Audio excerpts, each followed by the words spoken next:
bad, but it's just drifting down. But the good news is you're about to have the show of all shows. Probably better than anything you've ever seen. Do do do do do do do do do do do do do do. Bum, bum, bum, bum, bum, bum, bum, bum, bum. Good morning, everybody, and welcome to Coffee with Scott Adams, a highlight of human civilization. And if you'd like to take your experience up to levels that nobody can even understand with their tiny, shiny human brains, all you need for that is a cup or a mug or a glass, a tankard, chalice, a stein, a canteen, jug or flask, a vessel of any kind. Fill it with your favorite liquid. I like coffee. And join me now for the unparalleled pleasure, the dopamine of the day, the thing that makes everything better. Today might be coming with a commercial message. Don't look at it. Delicious. That's right. 2025 calendar, Dilbert calendar. It's available only at the link on Dilbert.com. It's not going to be on any other place. You got to go to Dilbert.com and see the link. Made in America. Anyway, other news. You might know that the Young Turks, Cenk Uygur, had asked for somebody to debate, somebody to say that Trump was the right answer for the country. And I was a little bit slow on responding to some emails because I volunteered. So I missed my spot. I overbooked. So I couldn't do it on Thursday, which is tomorrow. And I think he has some other people who volunteered to do that. But I will be a guest on the Young Turks on Monday. So I'll still get to talk about the same topic, but it will be Monday. I believe the Young Turks starts at 8 p.m. Easter time on Monday. So I'll be a guest. And again, I'm a fan without agreeing with his opinions of Cenk, because I just like his mental flexibility, and I like the fact that he'll talk to anybody, and he doesn't seem to be afraid of anything, at least in the conversation realm. So I just kind of like that. So it doesn't matter if we agree. I can still appreciate that. Anyway, there's a study according to SciPost that excessive news consumption predicts increased political hostility. So the more you look at the news, the more you hate people. You probably know what I'm going to say, but I'm going to say it anyway. You didn't really need to study that. You could have just asked me, Scott, we're going to spend a bunch of money on a study to find out if watching the news makes you hate people. And I would say, yes. Have you spent 5 minutes looking at the news? Well, no, we haven't. Well, you should do that. Why don't you just spend 5 minutes looking at the news and you tell me if you don't hate the world more? Oh, good. We'll just save some money. We'll do it your way. Again, everybody in the scientific community, just ask me first. I can save you a ton of money. That whole study, unnecessary. Meanwhile, according to SciTech, this will sound like the smallest story, way bigger than you think it is. Way bigger. Apparently, science has been trying to create an artificial nose for a long time. And they can kind of do it, but it's real complicated and has lots of components and stuff. But apparently now there's a way to make a simplified, very effective way to use some kind of an antenna and send out some kind of a signal and see what kind of a signal you get back, and that will tell you what smells or gases in the air, and it does it really well. So pretty soon your robot's going to be able to smell things. This is a bigger deal for me because I don't have a sense of smell. I lost my sense of smell some time ago. And if I had a robot in my house, I would want the robot to be able to know if there's a gas leak. Because, the gas leak smells like rotten eggs, but I can't smell it. I was once, years ago in my first marriage, I was in a condo, and stepkids were doing their thing, and I was doing my thing, and my ex was out for the day doing whatever, and she comes home and she walks in the door and she's like, "My God, open the windows. The house is going to blow up. It's filled with gas." And I said, "Really?" Couldn't smell a thing, but apparently, but she could, and so we managed to not blow up the entire block. But there had been, I think the pilot or something on the oven was on. So yes, I need a robot that can smell some stuff. They might even be able to sniff out disease. But think of the other things it could do. Imagine if you had this smelling antenna in your location, and then some criminals come in and they do some crimes, but there's no video. Would it be possible to use the electronic nose to then get a sample from the perps, should you ever catch them, and see if they're guilty based on their smell? Because you may have recorded their smell at the location, and it's probably like a fingerprint. So there's a whole bunch. If you assume that smell is like, for humans, the underappreciated sense. My dog has super smell. If we had robots with super smell, I feel like a whole bunch of things would happen that you don't see coming. So I think it's a big deal.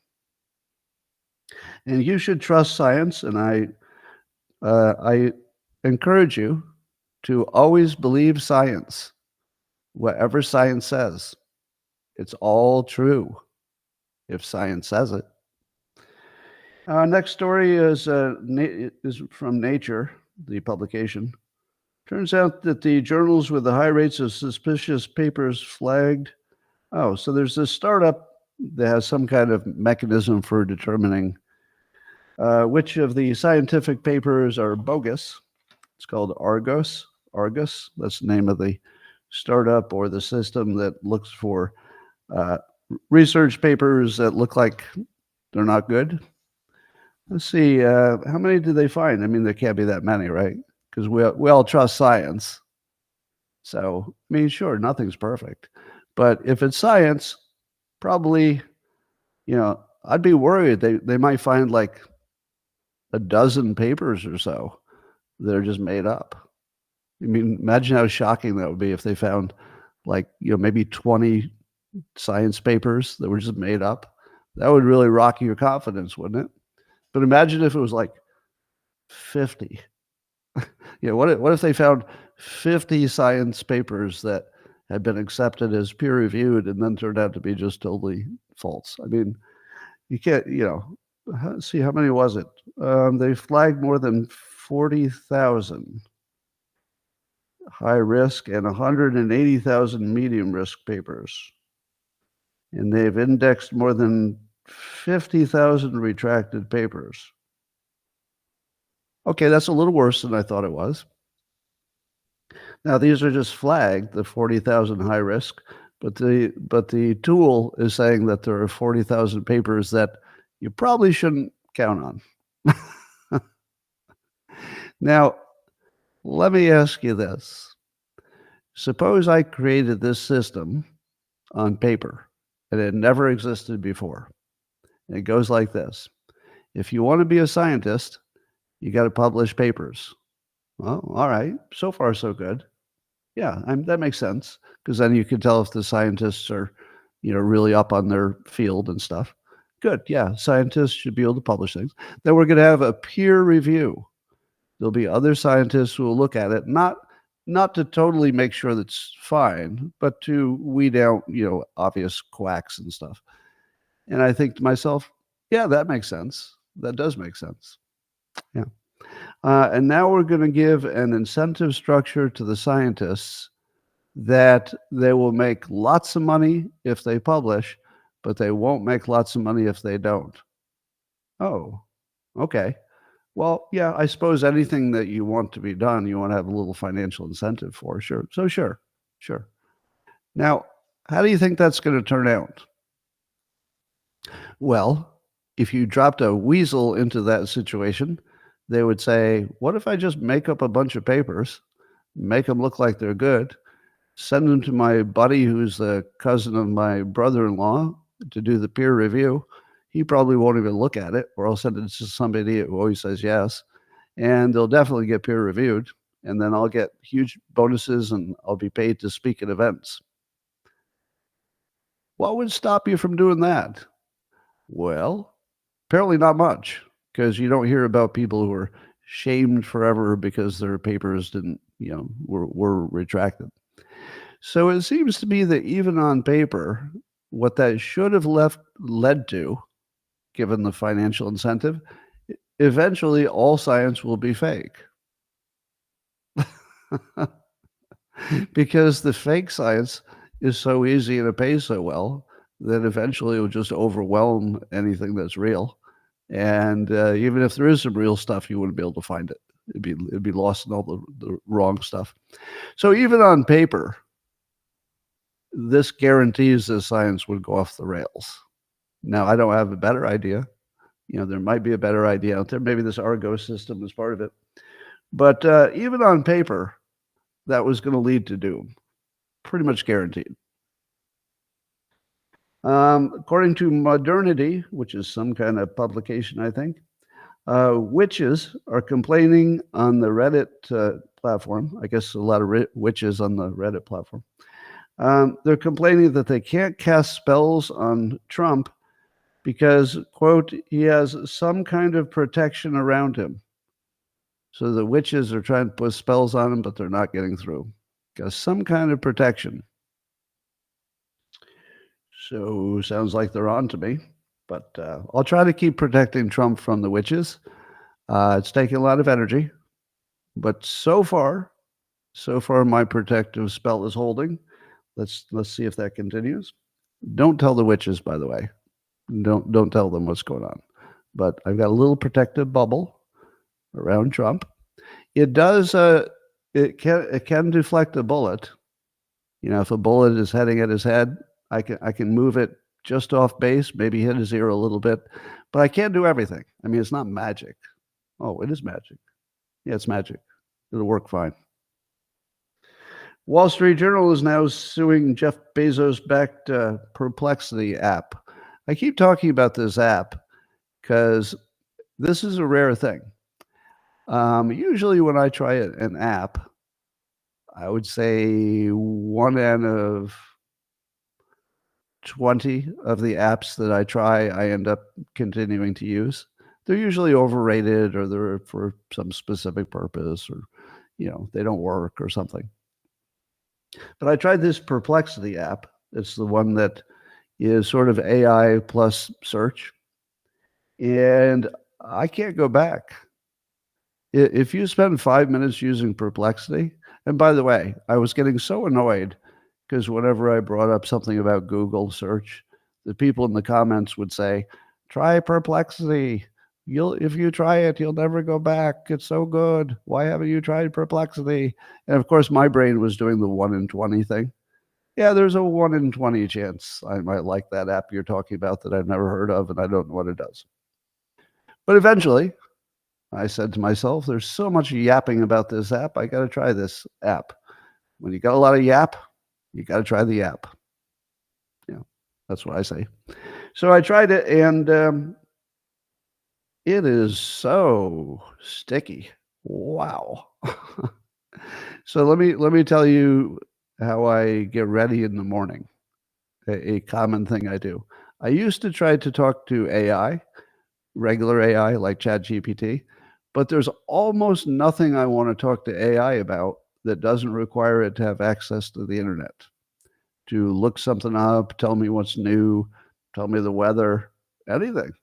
I have no interest in its general patterns of words. Yes, you have general patterns of words. You're not a person, and you do not have information that is reliable. So what are you? What's even the point of AI? At least for, casual use. I don't even know.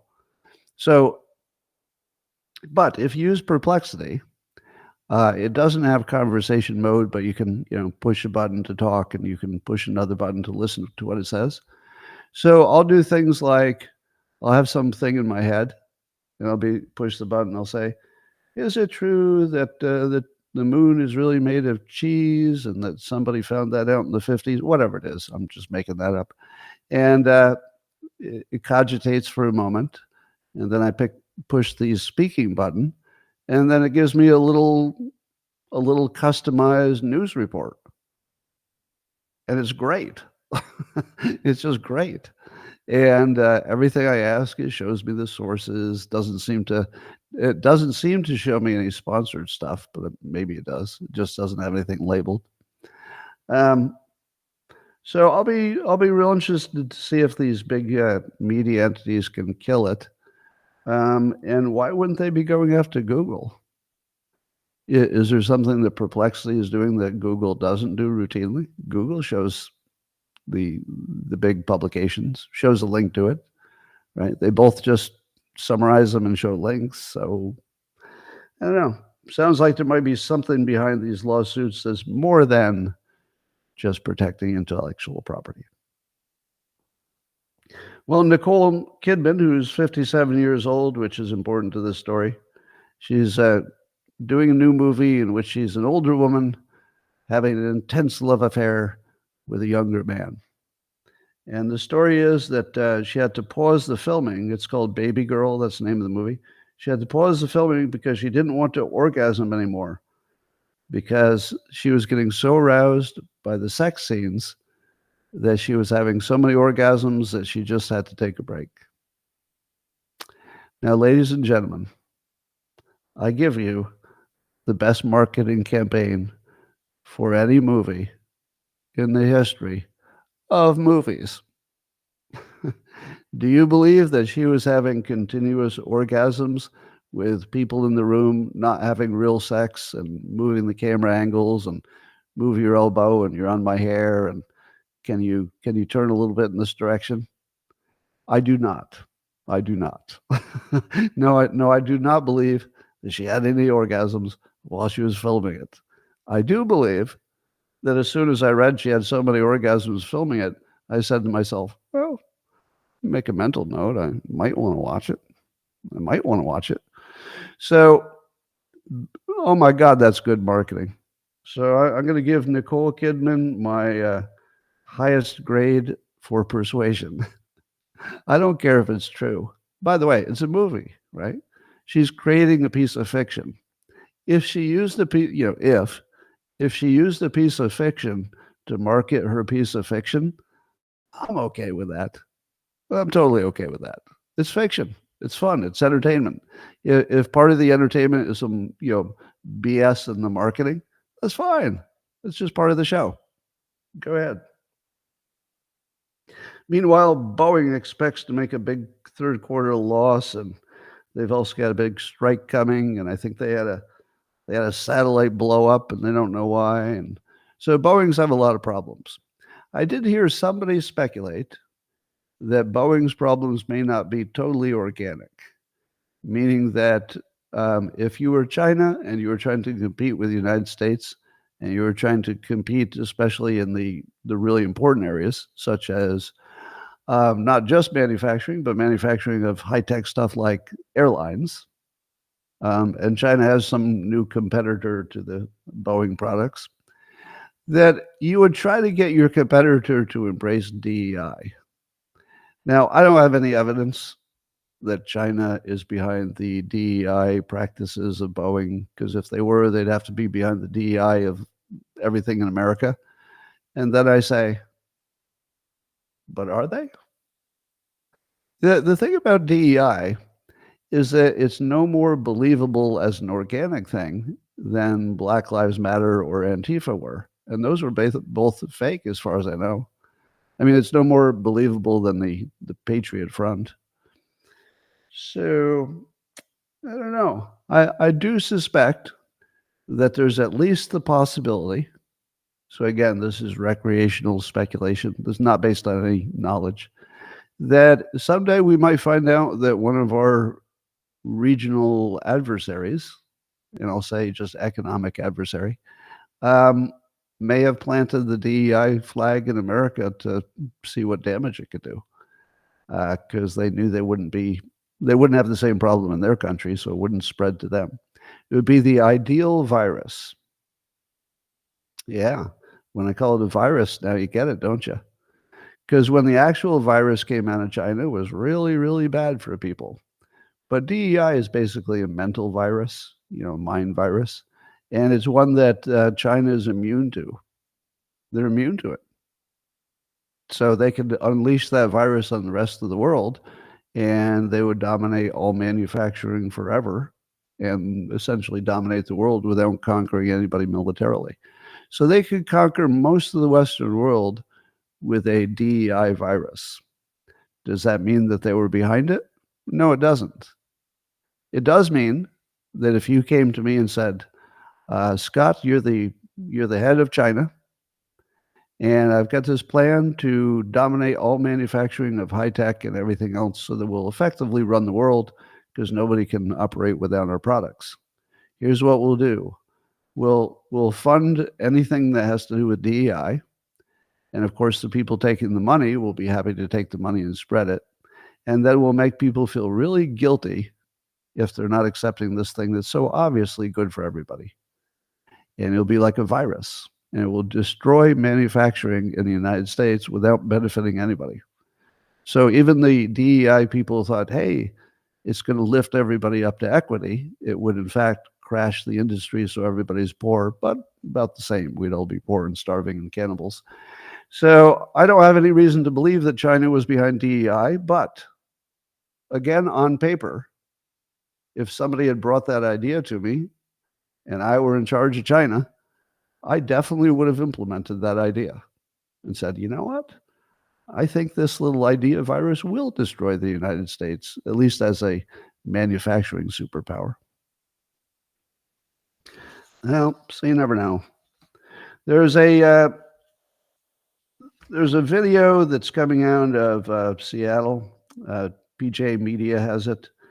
And it apparently shows the ballot machine not working. So this is Oregon. And here's what I want to say about that. I wouldn't trust any of the anecdotal election reports. So there are other stories of machines that are reversing votes. I don't quite believe those because they're a little bit on the nose. They don't seem to ever get any major media backing. And I wouldn't be surprised if it happened once and that maybe there's some process where it's immediately corrected or something. So I can't say there isn't a problem. I'm just saying that it would be dicey to believe any of the individual reports. Most of them will be fake, but we don't know which ones. I did see a report today and I saw the documents. I can't be specific about it, but apparently NBC is helpfully sending out guides to people to tell them how to vote in their state. And reportedly, and I saw the screenshot, so it's not being made up, NBC has wrong instructions for some New York State residents. It says that to vote by mail, you need a witness or what do you call it? The person who's an official witness. Now, I think that's not true. But so imagine if you were basing whether or not you voted on whether you had a witness. That's kind of a big mistake. Yeah, so I'm taking a few assumptions. My first assumption is that the New Yorkers do not need a witness to vote by mail. And the second assumption is that the screenshot I said that I saw that seemed to come from NBC saying that you do need it, that would be incorrect.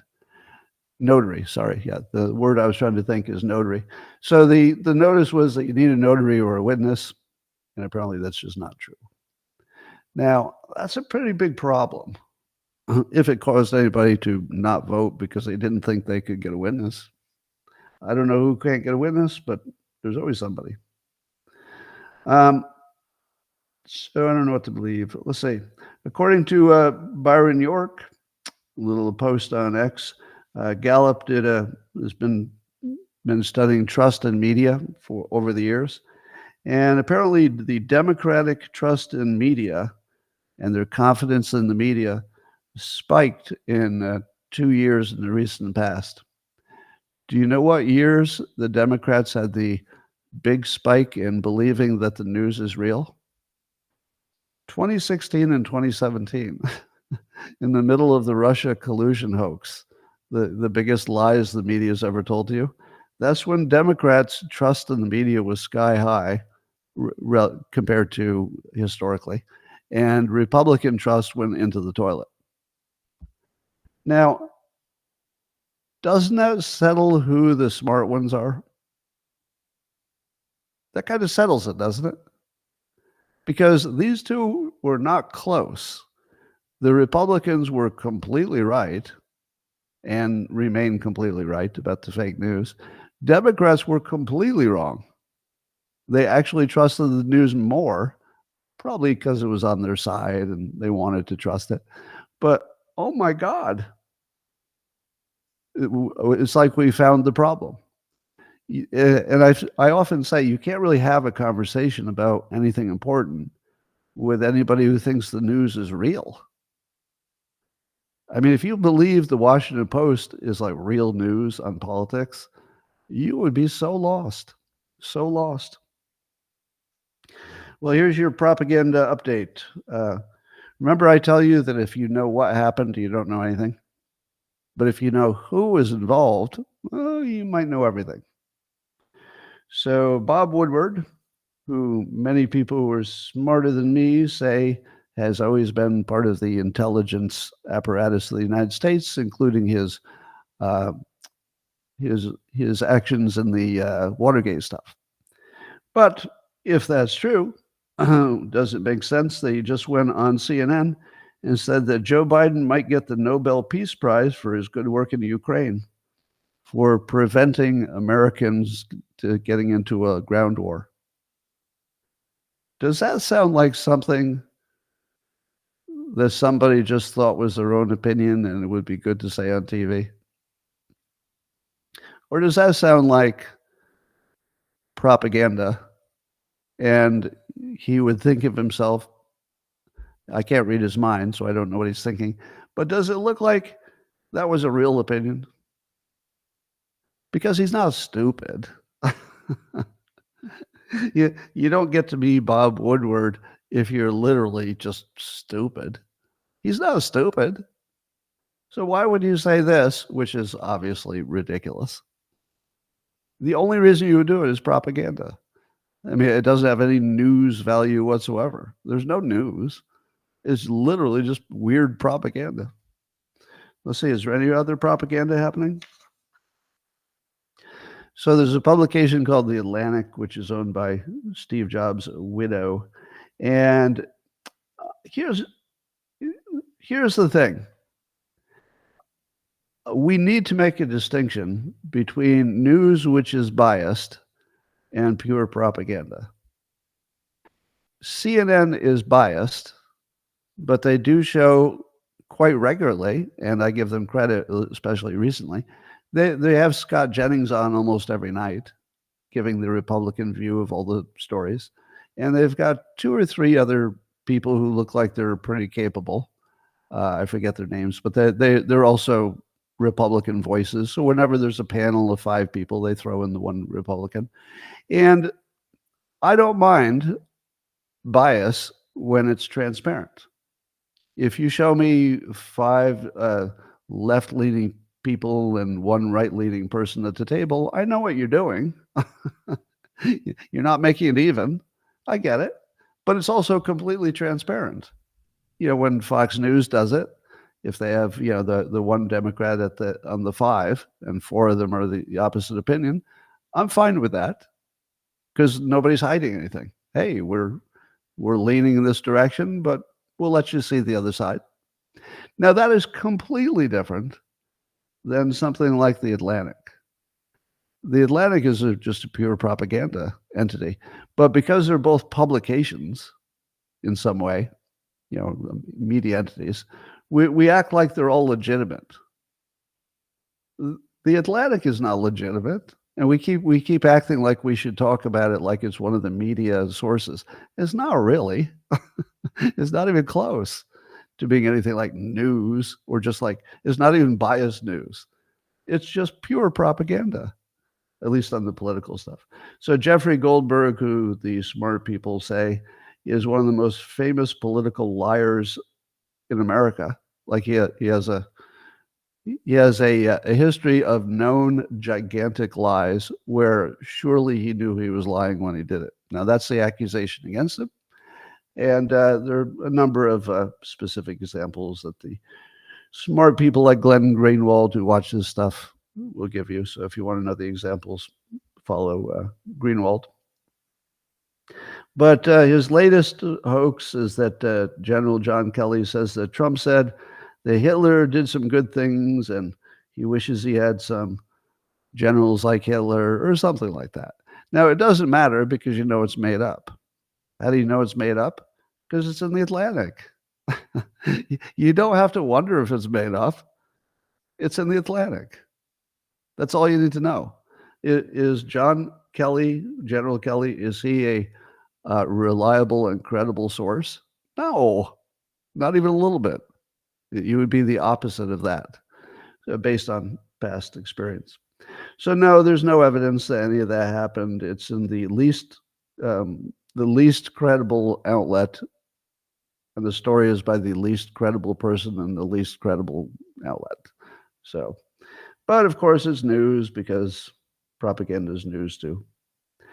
Anyway, we really should have a list of the things which are not really even trying. You know, the Washington Post sometimes a little bit will show a little bit of the other side, but I think when it comes to the political stuff, you could call them pure propaganda. They don't seem like they're trying too hard to show both sides. Anyway, the latest is that Kamala Harris will not be on Joe Rogan, but Trump will be, I think, on Friday. And she will not be on the All In Pod, which Trump has already done. And those are not the wrong decisions. If I were in charge of the Harris campaign, I would tell her not to do those because she has the option of only doing friendlies. If you have the option of only doing friendlies and not having anything that's unexpected, well, why would you? Why would you? You know, Harris was at this, I guess they called it like a town hall with Maria Shriver. And somebody in the audience asked if they can ask questions. And Shriver told her, no, the questions are predetermined. So what's the audience for? So they've got an audience of question askers, but the questions are already written.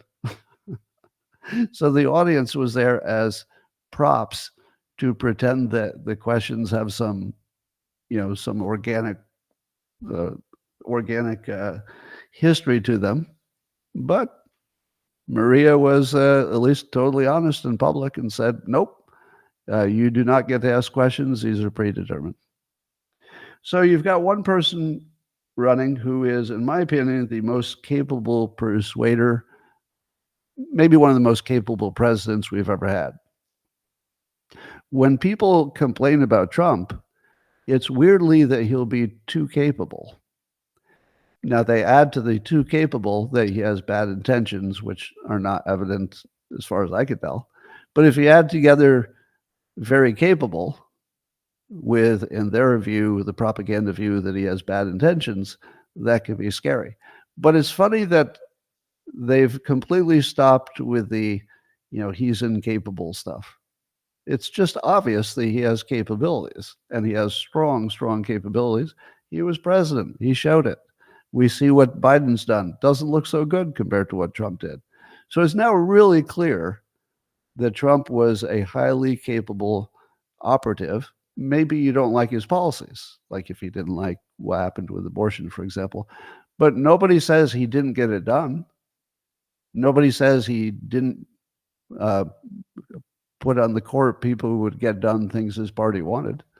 So if you just look at stuff he did, even if you don't like it, you still have to say he got it done. Now you could argue, well, he said he'd build the wall, but he didn't get it done. Well, that was entirely because Democrats pulled out all stops to stop him from doing the thing that even they want to do now. So, I mean, is that really, if they pull out all the stops to prevent you from doing something that everybody wants. It's not exactly his problem. I mean, that's something else going on. But Harris, on the other hand, is the least capable candidate for president I think we've ever seen in American history. I would love to know if historians could even come up with a second one, because we've got somebody who can't even go to an interview unless it's a friendly that they know the questions. That's the lowest level of capability. That's the level that you could pick anybody at random and they could succeed. All right, we're going to pick you at random. Can you read from this teleprompter? Yes, I can. Okay, good. You can do a rally. Can you memorize an answer to a question if we give you a week to memorize it? Yeah, I could do that. I could do that. Well, now you can be president of the United States. It's literally all she can do. She can just take prepared, memorized questions, and she can do reading off a teleprompter, and she can do angry yelling like Hillary Clinton did. And she can tell a bunch of lies about the other side. She's never been, this is the most incapable candidate I've ever seen. Now, there may have been worse ones for Congress. I'm sure there have been. But we've never seen anybody this bad in terms of just minimum capability. Yeah. I usually am picking, when I'm looking at president candidates, I usually think I'm picking something like their policy preferences. Because usually I think, well, Bush versus Gore, very highly qualified, capable people. It really was about the policies, right? If you looked at, Clinton versus Dole, very qualified people, highly qualified. So it's about the policies. But the Kamala Harris thing is not about the policy at all. It's about, I don't even know if we could survive having this level of leadership or lack of it. I mean, that is bad stuff. All right, let me tell you the most dangerous story of the day. You ready? This is under the category of recreational belief.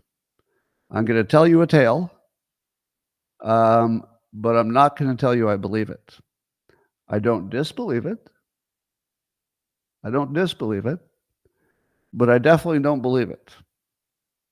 And I'd be looking for your help to tell me if there's some reason I shouldn't believe it or some reason I should. All right. So this is based on a post by Patrick Byrne. You know him. He was the CEO of Overstock.com, but his resume is very impressive. I've taken a look at it, and you can tell that he's a really smart guy, and he's been really connected in a lot of things, for real. So his ability to see behind the curtain would be better than most. But here's what we have to decide. Is what I'm going to tell you another Kraken, or is it the truth?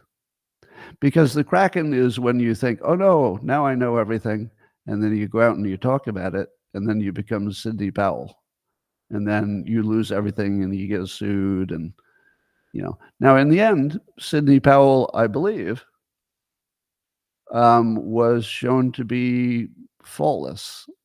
Am I correct? Now, she was going to lose her license or something, but I don't think any of the claims she made about the election ever became a legal problem that was confirmed by a court. In other words, I don't know that her accusations were debunked. Maybe you do. I don't know. So I just don't know. But here's roughly what Patrick Byrne will tell you. You can look on his account and you'll find it today. It's brand new. Just happened hours ago. And it's a 6-part, but small parts, like 6-minute things, something like that, in which he describes a little bit of the history of Venezuela and how that affects our elections. I know. I hear your thoughts. I hear them. I get it. It's the Kraken, isn't it? It's definitely fake, isn't it? Well, I don't know. I have no way to know. So I'll just tell you roughly what he says. And if this doesn't make you interested enough to listen to the whole thing, then you're dead inside. Because the story he tells is so freaking interesting that recreationally you're going to love it, even if it turned out, not to pass the fact check. And I don't know. I really don't know. So, for legal purposes, allow me to say the following. Every company, person, or country that I mention in this context is just because of something I heard, not because I think it's true. My opinion on whether it's true is suspended. I don't know. I really don't know. And usually I have a strong inkling, but I don't have an inkling on this one. It's really weird. So here's the story. Venezuela is not a regular government, and that for years it's been a gay cartel, and that the gay cartel is not something that's separate from the government. It is actually the government, and that the generals in Venezuela are the head of the cartel, and it's the richest, most powerful cartel in the world. The president would, again, also be head of the cartel. So, but here's the fun part. According to Patrick Byrne, the Venezuelan head of the cartels are basically a P. Diddy model of male rape. Right. So the way Venezuela is being held together is that the people in charge, who are generals or, presidents and stuff, are literally just raping the other men to keep them in line. And that it's so common that it's not even like there are a few bad eggs. It's more like the main operating system of Venezuela is men fucking other men to keep them under control. Is that true? Well, I would have said the Diddy thing wasn't possible. Prior to the Epstein stuff, I would have said that's not something that happens in the real world. But I guess it does happen in the real world. I just don't know if it happens in Venezuela. Now, the gay part is probably more bisexual than gay, meaning that most of them are married, probably have regular marital relations. But apparently there's a lot of male raping. That's the claim. Now, that doesn't have a lot to do with the bigger story. And again, this is Patrick Byrne's claims. These are not my claims. I have no idea what is true and what's not. But the story goes like this. Sometime in the past, when the Venezuelan cartel wanted to make sure that it had a good control over Venezuela, it sent 3 engineers to start a company, a software company for election machines. And although they started it in the United States, so it would look like a U.S. company registered in Delaware, they would actually be sort of under the control of some Venezuelan characters. And then that software, allegedly, in different forms, ended up in all voting machines. So even companies that have different names, and I'm not even going to name the names because you know all the names of the companies, that the Venezuelan fake software, meaning software that was designed to rig elections, and that was the only purpose for the company, was to design riggable machines. And that riggable software, although it has been rewritten in other languages, is on all the machines. So that there isn't any voting machine anywhere that doesn't have Venezuelan software on it. Now, do I think that's true? I don't know. Well, I don't know. It's a hell of a story. It gets better. There's also a claim that the hardware for most or all of these machines, which looks like it's coming from Taiwan, is actually from mainland China, and they just launder it through Taiwan, so you think it came from Taiwan.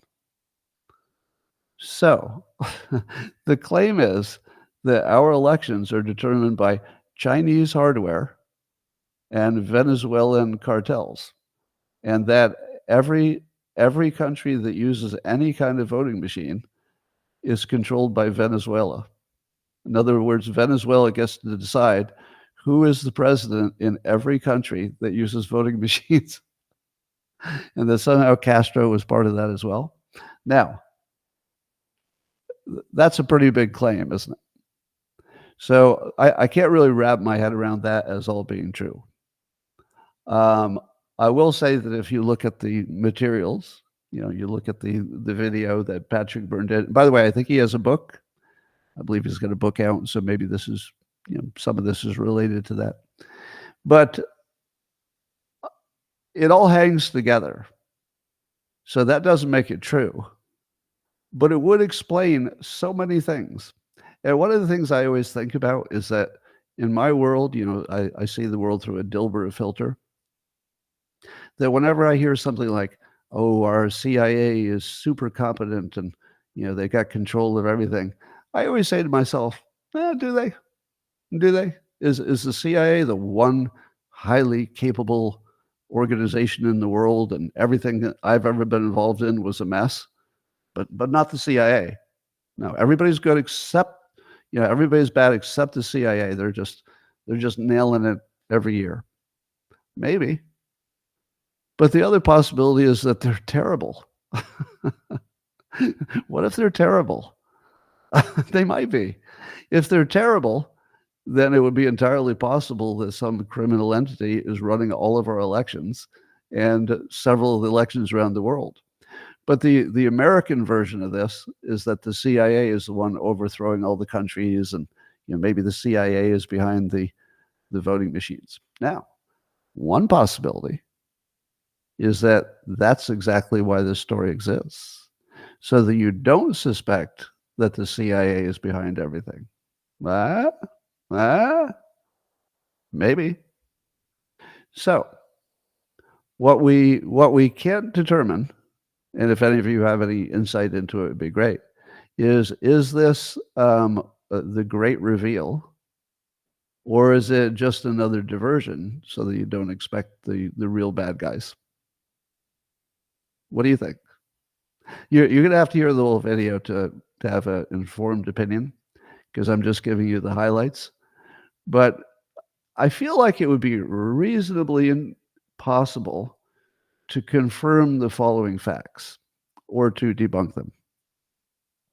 Number one, do we know that the hardware is made in China and just labeled as Taiwan? There's probably some source for that. I don't know what the source is.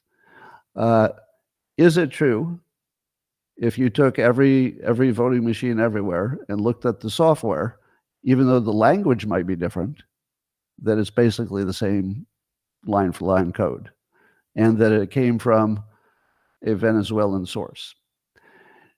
Those seem like things that you could possibly find out are true or false. And I haven't, so I don't know. But I'll tell you, it's such a mind effort that, when the Epstein thing comes out, you have to change everything you think about everything.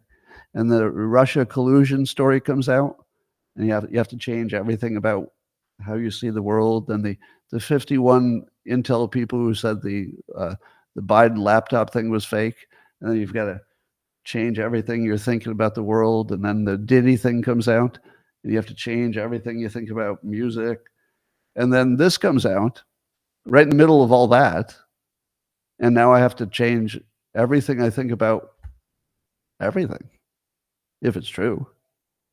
But if it were a diversion or a way to discredit people like me, because if I talk about it, then I get discredited later.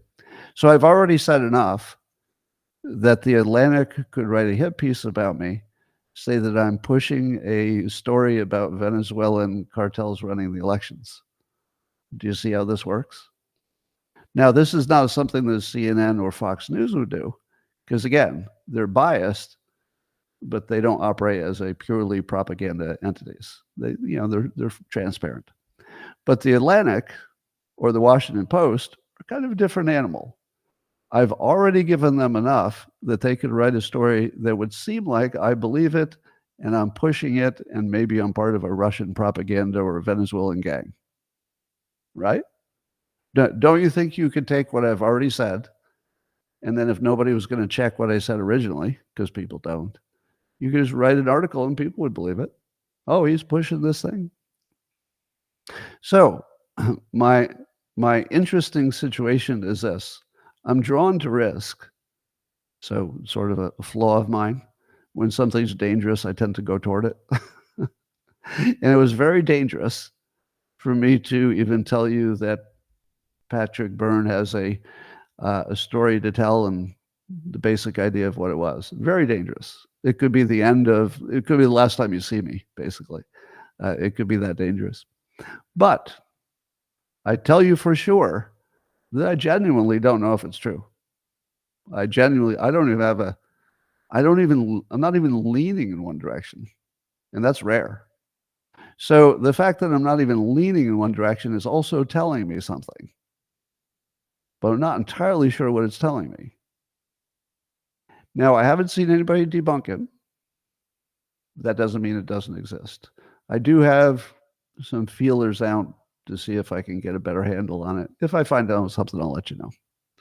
But I don't suspect that if you look at all the claims about our election systems, these included, it's certainly hard to imagine that we're going to have a good result. And here's what, let's see, Speaker Johnson said. He said he doesn't expect that we'll have a result in the election. So Mike Johnson, the speaker, said he expects Democrats to refuse to certify election results if Trump wins. Now, would that be unusual? Turns out no. That would be normally what they do. So according to Johnson, the Post-Millennium has this story. Quote, Democrats have now made it a tradition to object to electors, certain states of electors, and they have done so every single time a Republican president has won in the last quarter century. Now, I didn't know that the Democrats have called foul on every single time a Republican won. And of course, it would work the other way as well, right? If the polls say that Trump's going to win, but Harris wins in the last minute, and votes come in at the middle of the night. So under what scenario would either side certify this election? So we have an election system that's designed, and everybody knows it, to guarantee that both sides think it was rigged. How do you do that accidentally? That can't possibly be an accident, given that we know how to avoid it. Where is this coming from? It's very confusing. Well, here's a story that I don't have any insight into, so I was kind of sitting it out, but I'm observing.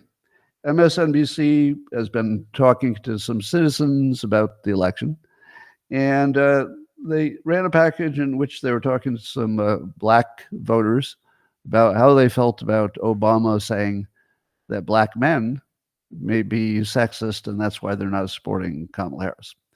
And I saw one of the black men who was being interviewed saying that he was deeply offended by that. Deeply offended. And I wonder how common that is. It's anecdotal, so I don't want to make too much of it. But I don't have a sense of what would be insulting to other people. You usually know what would insult you, but not somebody else. Do you think that was deeply offensive? I mean, it was clearly a slight, but do you think people will actually vote differently because they were so treated? I feel like, again, this is totally anecdotal, but it feels like Black America is having some kind of awakening. And you see it in a whole bunch of ways at the same time. And a lot of it had to do with the migrants coming in and watching the people that they thought were their biggest supporters bringing in somebody, let's say, with even, at least in the short term, bigger problems and diverting resources to them. And then probably black voters were saying, this wasn't exactly what I was expecting. So I think that's going on. I think people are realizing that the stories about Trump are all lies. I think black Americans figured that out. They figured out the hoaxes. There are a whole bunch of videos where there'll be a black creator, content creator, who's doing a video saying, I just found out all this Trump stuff is bullshit and it's all based on hoaxes.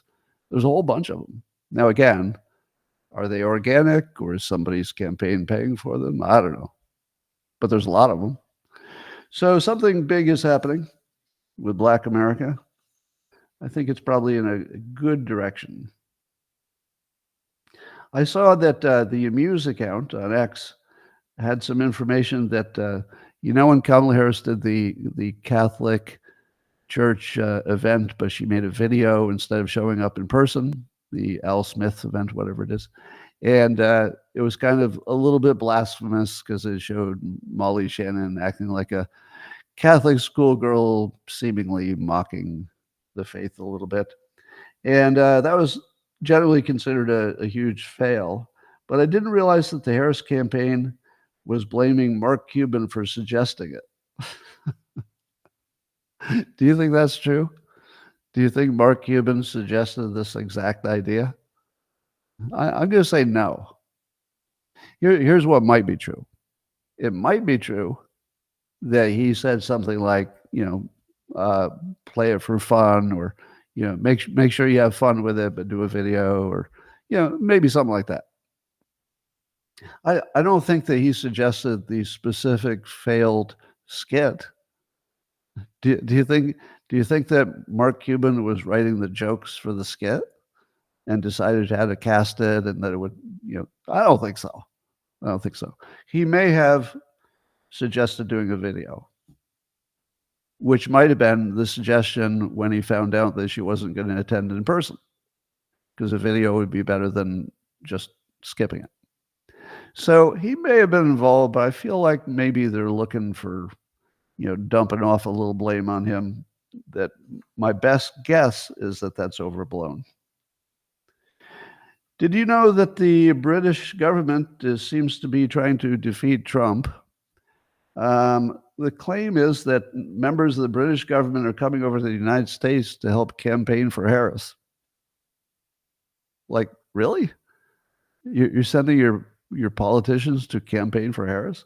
I don't know how much of that is true.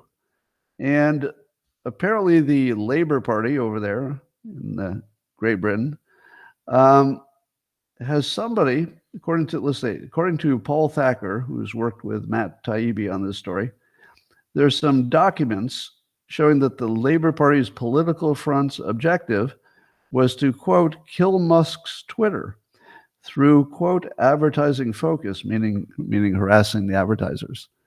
Is that true? Is the government of Great Britain trying to kill Twitter, now called X? And are they interfering in our election? If either of these things are true, then they must be punished. They must be punished. Yeah, they're our best ally. Sure. But if this is true, there has to be a response. And it has to be big.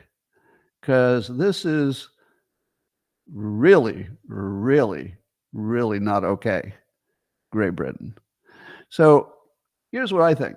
If Great Britain is trying to kill freedom of speech in America, I would pull out of NATO and I wouldn't defend them. Period. There's a bottom line here, right? If Great Britain is trying to destroy freedom of speech in America, I don't want to protect your stupid fucking little island. You can all fuck off. You can all become Russian. I don't care. But don't ask me to spend a fucking penny if you're trying to remove our only last remaining source of free speech. Fuck every one of you guys. Every one of you. And by the way, the citizens of Great Britain, you better do something with your government, right? It's not my job to change your government, but I can certainly suggest that my government stop protecting you. Yeah. If you're going to come after us and destroy our system, I'm out. So I think we should have an actual conversation, like literally, about whether we're protecting Great Britain anymore, whether we can work with them. Now, I know how ridiculous that sounds because, the connections are so deep and so long, but no, that's a red line. This is a solid red line that they're crossing. Now, Musk says he's going to fight back and maybe something can be done in the courts, but I doubt it. This is the line. Man, you crossed the line, buddies. So the next thing that Great Britain asks from the United States, the answer is no. I don't even care what it is. Just no. Fuck off. Leave us the fuck alone. We're not going to forget that. Well, the publication The Hill doesn't know what racism is. There's an article by Cheyenne Daniels. And she's talking about Charlemagne was laughing at Laura Trump when Laura Trump said that President Trump has never said anything racist. And then the writer, Cheyenne Daniels, wants the reader to know several examples which prove beyond a shadow of a doubt that Trump is racist and he said racist things. So here are the things that The Hill allowed a writer to write were racist. Number one, so she said, despite his comments about the Central Park Five in the 80s, the Central Park Five, no race was ever mentioned, nor did he specifically mention the Central Park Five. He did a full-page ad saying that, they're criminal animals or, are preying on the population, and maybe you should have the death penalty. Race wasn't even part of the conversation.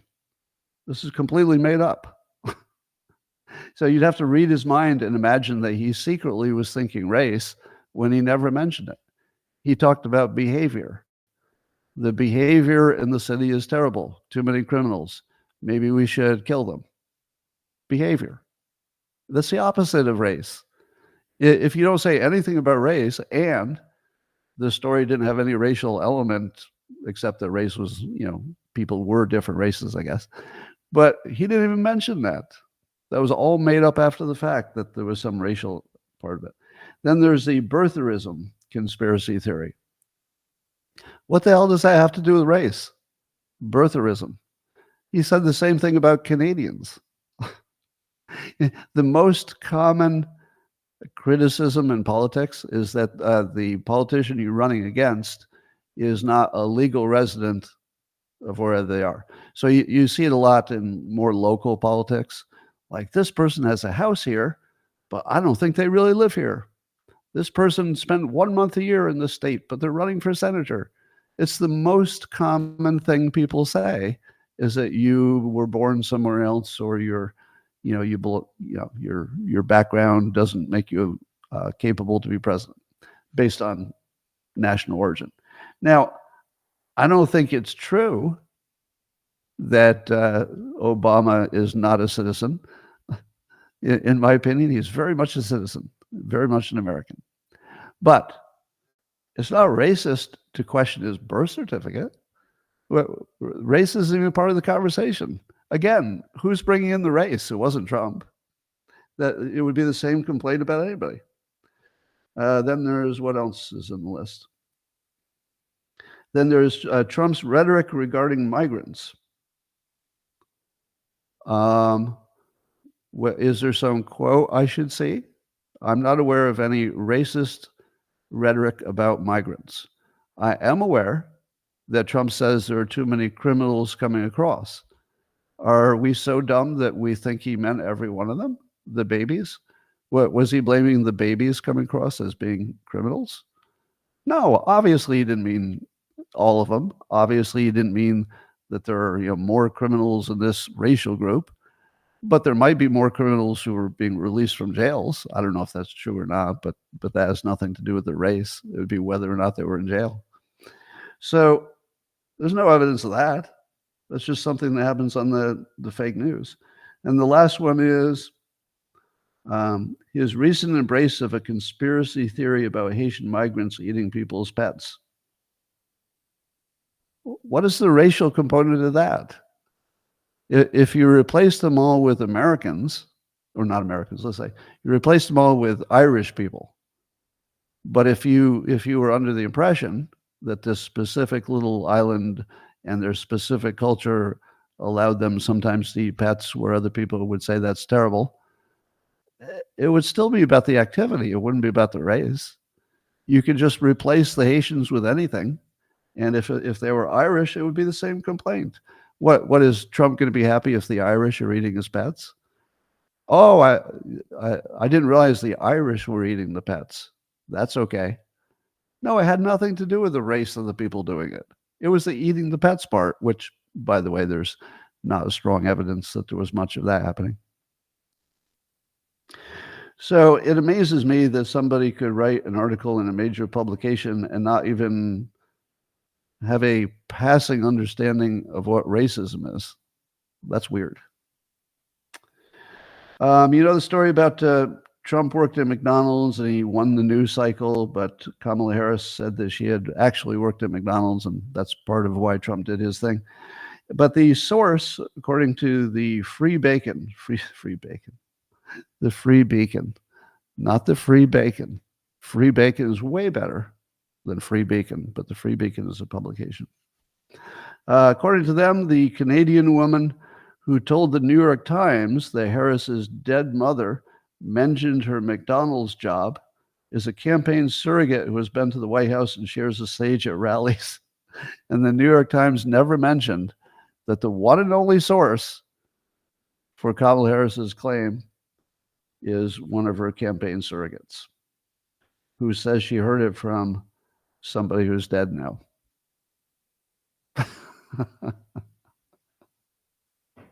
Do you think she worked at McDonald's? Here's what's possible. Maybe she worked there for a week and got fired. Or, being late or something. If you're just starting at McDonald's, you only have to be late a few times and you get fired. So it's pretty easy to get fired. So I'm not saying she got fired, but if you believe she worked there based on a campaign surrogate saying she talked to somebody who was dead who once mentioned it, well, I'm not sure I would believe that. Meanwhile, Tucker Carlson says he's going to join Trump, I think twice in Georgia for the campaign rallies. Now, do you think that Tucker Carlson could have joined Trump if he was still working for Fox News? No. So it turns out that getting canceled allows Trump to have the pirate ship that he does, because he's got RFK Jr. that was basically canceled by the Democrats. He's got Tulsi Gabbard, who just decided that she's going to register as a Republican. Vivek wasn't canceled, but he certainly understands that world. And I was canceled, and it certainly makes me more all in on Trump. So it seems that if you cancel the wrong people, they become stronger. So didn't see that coming. Anyway, so did you know that that there's an effort by something called the 65 Project, and they're doing ads and stuff telling people that if they're lawyers and they work for Trump, they're going to be in big trouble, so that Trump can have no good lawyers in the future when they go after him for lawfare. Well, the good news is that America First Legal is going to go after the people going after him. So America First Legal is going to investigate. This is according to Just the News website, news site, Just the News. So they're going to investigate the group that's threatening lawyers associated with Trump. I don't know if investigating gets you anything, but we should put a little transparency on this. Find out. As dirty as you think politics is, and it seems plenty dirty, the fact that somebody's trying to make it impossible for somebody to get good legal representation, this affects me at like a deeper level, because the Constitution is pretty clear and the laws are pretty clear that even if you're guilty, you get to have a good lawyer and you get to have a defense. I don't think there's anything more basic to what keeps America together than the fact that if you get arrested or I get arrested or somebody we hate or somebody we love gets arrested, they're all going to get a defense.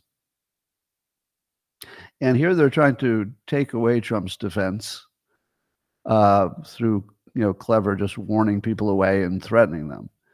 And it's hard to imagine anything that's more deeply evil and un-American than this. All the other stuff I talked about, propaganda, lying, maybe the elections have some problems, etc. Those are all terrible. And, the P. Diddy thing is, beyond belief almost. But I almost feel worse that there would be any American that is being systematically denied the best level of lawyer support. This is so deeply troubling. I mean, I don't know, this one bothered me a lot. So good for America First Legal. They continue to be superstars, and they are the answer for all the lawfare that's been used against the Republicans. So we got some fight back happening. Meanwhile, Kari Lake's office was on lockdown because somebody mailed them suspicious package with a substance in it and a message that suggested it might be anthrax. Now, I don't have a confirmation that it was anthrax. Probably not. But wow. I don't think it's ever been more dangerous to be a Republican. How many Democrats got shot at or poisoned this year? None. I mean, I hope none. But Trump got shot at. Kari Lake got suspicious package. It's getting dangerous. Dangerous to be a Republican, I tell you. So try to stay out of jail. All right. Yes, the little people do have trouble with lawyers. That's true. All right, ladies and gentlemen, that is the end of my prepared remarks.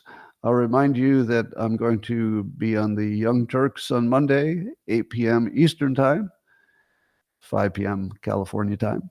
And so I'll have a conversation about what's good or bad about Trump. And I hope you join that. And of course, if you don't know that the Dilbert calendar is available, it's available now. You can buy it only at the link at dilbert.com. So go to dilbert.com and follow that link. It's the only place you'll ever be able to buy that calendar. So thanks for joining, everybody. I'm going to talk to the locals people privately. And I'll see the rest of you tomorrow. Same time, same place. Thanks for joining.